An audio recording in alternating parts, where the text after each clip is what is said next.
রমজান মাসের চাঁদের অপেক্ষায় আমরা থাকব। শাবান মাসের হিসাবটা ভালো করে গণনা করা সুন্নাহ। আবু দাউদের হাদিস 2325 নম্বর হাদিস।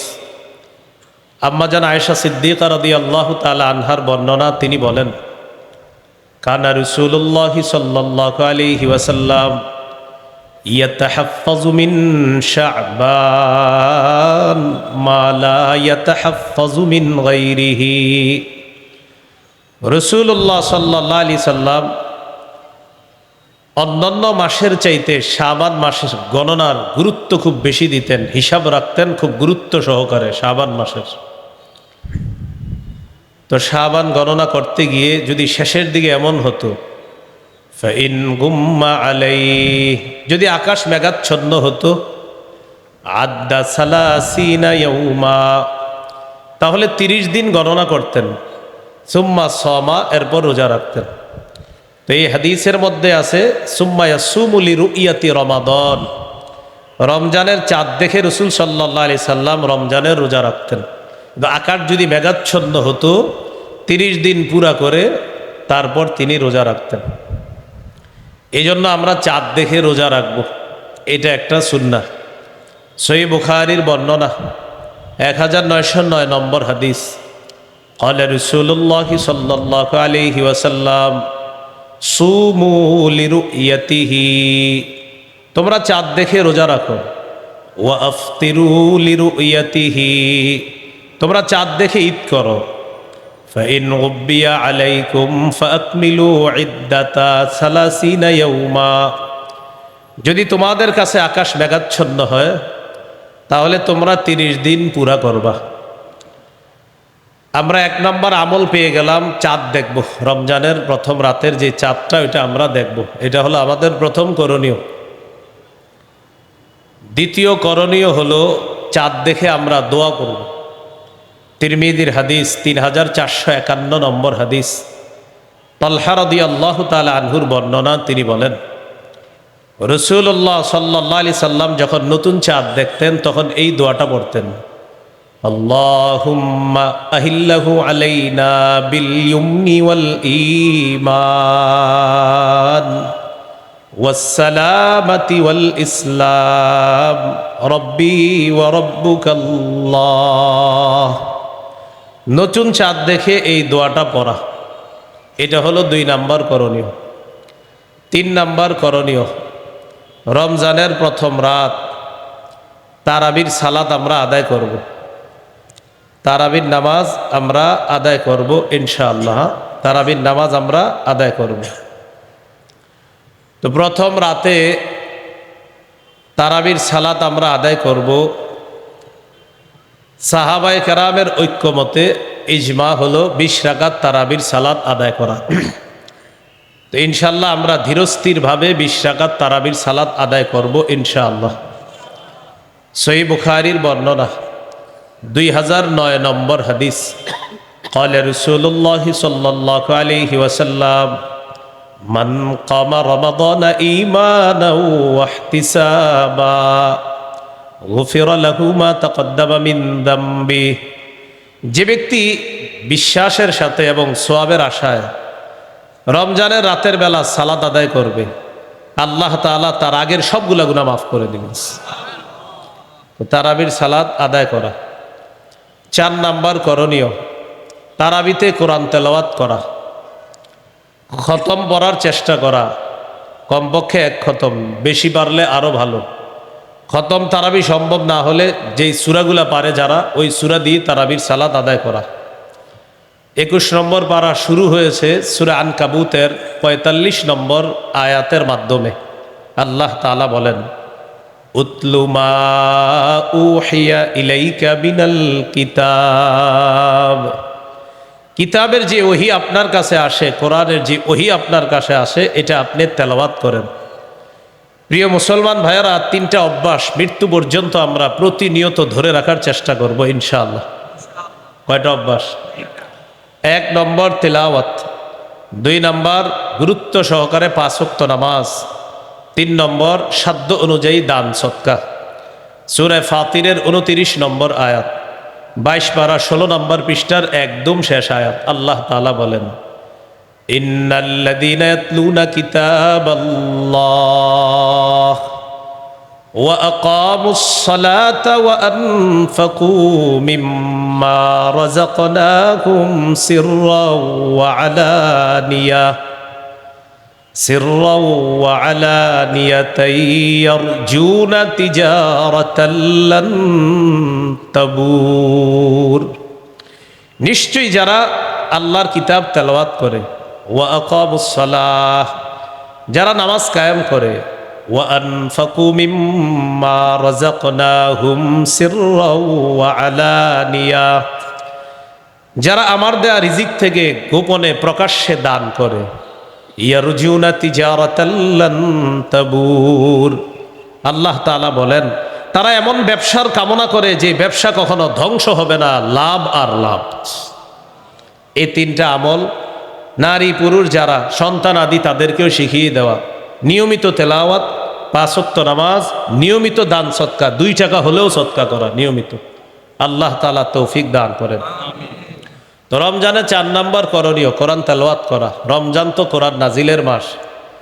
সূরা বাকারার 185 নম্বর আয়াত, 2 পারার 7 নম্বর পৃষ্ঠা শুরু হয়েছে যে আয়াতের মাধ্যমে আল্লাহ বলেন, শাহরু রমাদানাল্লাযী উনজিলা ফীহিল কুরআন, রমজান মাস যেই মাসে কোরআন নাজিল করা হয়েছে, এটা কোরআন নাজিলের মাস। সহিহ বুখারীর বর্ণনা 1902 নম্বর হাদিস, 1902, এই হাদিসের মধ্যে আছে, কানা জিবরিল আলাইহিস সালাতু ওয়াস সালাম ইয়ালকাহু কুল্লা লাইলাতিন ফি রমাদান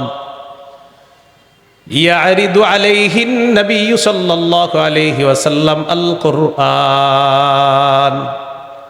রমজান মাসে জিবরিল আলাইহিস সালাতু ওয়াস সালাম প্রতি রাতে নবীজির সাথে সাক্ষাৎ করতেন, আর নবীজি জিবরিল আমিনকে কোরআন প্রতিদিন জিবরিলকে শোনাইতেন। তো রমজান মাস কোরআন নাজিলের মাস, বেশি থেকে বেশি কোরআন তেলাওয়াত করার চেষ্টা করব, আল্লাহ তৌফিক দান করেন। সহিহ বুখারীর বর্ণনা 5011 নম্বর হাদিস, বারা ইবনে আযিব রাদিয়াল্লাহু তাআলা আনহুর বর্ণনা, তিনি বলেন, কানা রাজুলুন ইয়াকরাউ সূরাতাল কাহফি, এক সাহাবী রাতের বেলা সূরা কাহফ তেলাওয়াত করতেছিলেন, ফাতাগাশাতহু সাহাবা, আকাশের মেঘখণ্ড তার বাড়ির উপরে এসে উপস্থিত হয়ে গেছে, মেঘ। ওয়া ইলা জানিবিহি হিসানুন মারবুতুন বিশাতানাইন, তার পাশে একটা ঘোড়া বাঁধা রশি দিয়ে। তিনি কোরআন তেলাওয়াত করেন, ফাজআলা ফারাসুহু ইয়ানফিরু, তার ঘোড়াটা লাফায়, তিনি তেলাওয়াত করে ঘোড়া লাফায়। তেলাওয়াত বন্ধ করে দিলেন, মেঘখণ্ডটা শূন্যে বিলীন হয়ে গেল। সহিহ মুসলিমে আছে, আরজা ফিল জাওয়ি, মেঘখণ্ডটা শূন্যে বিলীন হয়ে গেছে। সাহাবী পরের দিন রাসূল সাল্লাল্লাহু আলাইহি সাল্লামের কাছে আসছে, আরজা এটা বুখারীতে না, আরজা ফিল জাওয়ি এটা মুসলিমে, আর বুখারীরটা হলো এটা। তো নবীজির সাহাবী নবীজির কাছে গেলেন, যাওয়ার পর গত রাতের ঘটনাটা শোনাইলেন, হুজুর এমন এমন ঘটনা। ফাকাল রাসূলুল্লাহ সাল্লাল্লাহু আলাইহি ওয়াসাল্লাম, তিলকাস সাকিনাতু তানাজ্জালাত বিল কুরআন, কোরআন পড়লে সাকিনা নাজিল হয়, প্রশান্তি নাজিল হয়। গত রাতে প্রশান্তি নাজিল তো হয়েছে, আল্লাহ তোমাকে সরাসরি দেখার ব্যবস্থা করে দিচ্ছে। এটা ছিল প্রশান্তি, সাকিনা। আর সহিহ মুসলিমে আসছে, মেঘখণ্ডের ভিতরে ছিল আমসালুস সুরুজ, এই ছোট ছোট বাতির মতো ছিল এটার ভিতরে। নবীজি বললেন যে বাতিগুলা দেখলা, তিলকাল মালাইকাতু তাসতামিউ লাক, এরা ছিল আল্লাহর ফেরেশতা, তোমার কোরআন তেলাওয়াত শোনার জন্য তারা দুনিয়াতে চলে এসেছে, তোমার তেলাওয়াত শোনার জন্য। তাহলে 4 নাম্বার কোরআন তেলাওয়াত করা, 3 নাম্বার তারাবির সালাত পড়া, 4 তারাবির সালাতে কোরআন পড়া, আর সালাতের বাহিরেও বেশি থেকে বেশি কোরআন পড়ার চেষ্টা করা। আল্লাহ তৌফিক দান করেন। তিরমিজির হাদিস 2909 নম্বর হাদিস, 2909, قال رسول الله صلى الله عليه وسلم خيركم من تعلم القرآن وعلمه। রাসূলুল্লাহ সাল্লাল্লাহু আলাইহি সাল্লাম বলেন, তোমাদের মধ্যে সর্বোত্তম ওই ব্যক্তি যে কোরআন শিখে অন্যকে শিখায়, যে কোরআন শিখে অন্যকে শিখায়। তিরমিজির হাদিস 2910 নম্বর হাদিস, 2910, قال رسول الله صلى الله عليه وسلم মান ক্বারাআ হারফাম মিন কিতাবিল্লাহ ফালাহু বিহি হাসানাহ ওয়াল হাসানাতু বিআশরি আমসালিহা। কেউ যদি কোরআনের একটি অক্ষর তেলাওয়াত করে আল্লাহ তার আমলনামায় 10টি নেকি লিপিবদ্ধ করে দেয়। দেখেন, আমরা এই হাদিসটি শোনার পর আজকে পর্যন্ত না হইলেও 100, 200, 300, 500 মাহফিলে সুবহানাল্লাহ পড়ছি যে কোরআনের এক অক্ষর বললে কয় নাকি। আজকের আগে শুনেছেন না এই কথা? কিন্তু পড়ছেন কয়জন কোরআন? এই যে কোরআন এক অক্ষর বললে 10 নাকি, সবাই সুবহানাল্লাহ পড়ি, কিন্তু পড়া ধরছেন কয়জন? মাশাআল্লাহ। আচ্ছা, যাই হোক, তাহলে আমরা ফজিলত শুনি, কিন্তু যেই কথাটা হুজুর বললেন যে এটা করলে এই দুটা করি না আমি। হুজুর ওয়াজ করলেন যে ফজরের নামাজ যে ব্যক্তি জামাতে পড়বে, মান সাল্লাল গাদাতা ফি জামাআ, যে ব্যক্তি ফজর জামাতে পড়বে, ফাকাদ নামাজ সাল্লাল লাইলা কুল্লা, সে যেন সারা রাত নামাজ পড়ল। এখন আপনি সুবহানাল্লাহ বললেন কিন্তু ফজর বললেন না, তাহলে আমরা কি শিখলাম? আমরা সুবহানাল্লাহ পড়ি, এটা অবশ্যই সওয়াব, যেই কাজটা করার কথা বলা হয় এটা আমরা ধরি না। কোরআন এক অক্ষর বললে 10 নেকি, মানে কি? মানে আমি পড়বো, পড়তে হবে। আল্লাহ আমাদের সকলকে কোরআন চর্চা আমরা যেন প্রতিনিয়ত করতে পারি, আল্লাহ তৌফিক দান করে। এই হলো 4 নাম্বার করণীয়। 5 নাম্বার করণীয়, যেহেতু সাহরির সময় আল্লাহ আমাদেরকে উঠার তৌফিক দান করবে ইনশাআল্লাহ, সাহরির সময় উঠে আমরা 8 রাকাত তাহাজ্জুদ পড়ব। কয় রাকাত? 8 রাকাত তাহাজ্জুদ। রাসূলুল্লাহ সাল্লাল্লাহু আলাইহি সাল্লামের 12 মাসের আমল, নবীজি নিয়মিত 8 রাকাত তাহাজ্জুদ পড়তেন। তো যেহেতু আল্লাহ তাআলা রমজানে আমাদেরকে উঠিয়ে দিবেন, এই জন্য আমরা 8 রাকাত তাহাজ্জুদ পড়ব। তাহলে প্রথম রাতে সাহাবায়ে কেরামের ঐক্যমত ইজমা 20 রাকাত তারাবি পড়ব। তারাবি হলো শুধু রমজানের নামাজ, আর নবীজির 12 মাসের নামাজ হলো তাহাজ্জুদ 8 রাকাত। এটা যেহেতু সাহরির সময়, আজকে চাইলে আপনি আজকেও পড়েন, কিন্তু রমজানে যেহেতু আমরা উঠেই যাই, এই জন্য রমজানে সাহরির সময় উঠে আমরা 8 রাকাত তাহাজ্জুদ পড়ব। আল্লাহ তৌফিক দান করেন। তিরমিজির হাদিস 2616 নম্বর হাদিস, লম্বা হাদিসের অংশ বিশেষ।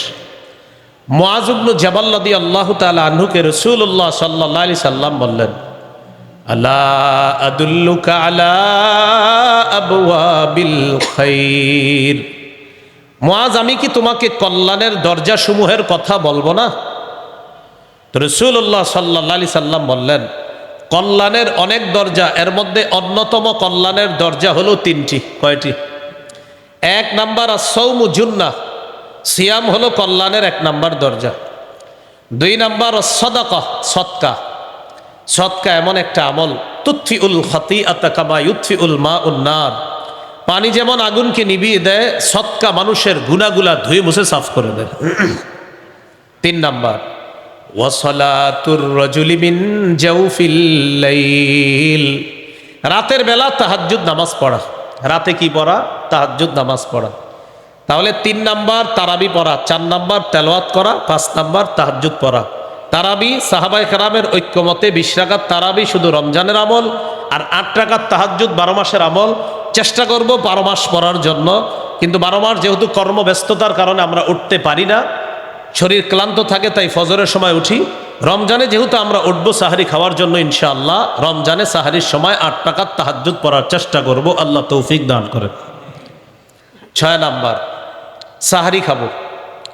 অনেকে পালোয়ানগিরি দেখায়, না আমি না খায়া রোজা রাখবো। আপনার কে বলছে না খায়া রোজা রাখতে? হ্যাঁ, সাহারি খাবেন। সাহারি খাওয়া নবীজির সুন্নত, সাহাবায়ে কেরামের সুন্নত। সহিহ বুখারীর বর্ণনা 1921 নম্বর হাদিস, 1921। এই হাদিসের মধ্যে আছে, আন যায়েদ ইবনে সাবিত রাদিয়াল্লাহু তাআলা আনহু قال তাসাহহারনা মা'a রাসূলিল্লাহি সাল্লাল্লাহু আলাইহি ওয়াসাল্লাম। যায়েদ ইবনে সাবিত রাদিয়াল্লাহু তাআলা আনহু বলেন, আমরা রাসূলুল্লাহ সাল্লাল্লাহু আলাইহি সাল্লামের সাথে সাহরি খেয়েছি, অতএব আমরাও সাহরি খাবো ইনশাআল্লাহ। সহিহ বুখারীর 1923 নম্বর হাদিস, 1923। قال رسول الله صلى الله عليه وسلم تسحروا فإن في السحور بركتان। তোমরা সাহরি খাও, সাহরির মধ্যে বরকত আছে। সাহরিতে কি আছে? বরকত। সহিহ ইবনে ইব্বানের হাদিস, রাসূলুল্লাহ সাল্লাল্লাহু আলাইহি সাল্লাম বলেছেন, হালুম্মু ইলাল গাদাইল মুবারক, এই তোমরা কোথায় আসো, আসো বরকতপূর্ণ খাদ্যে অংশগ্রহণ করার জন্য আসো।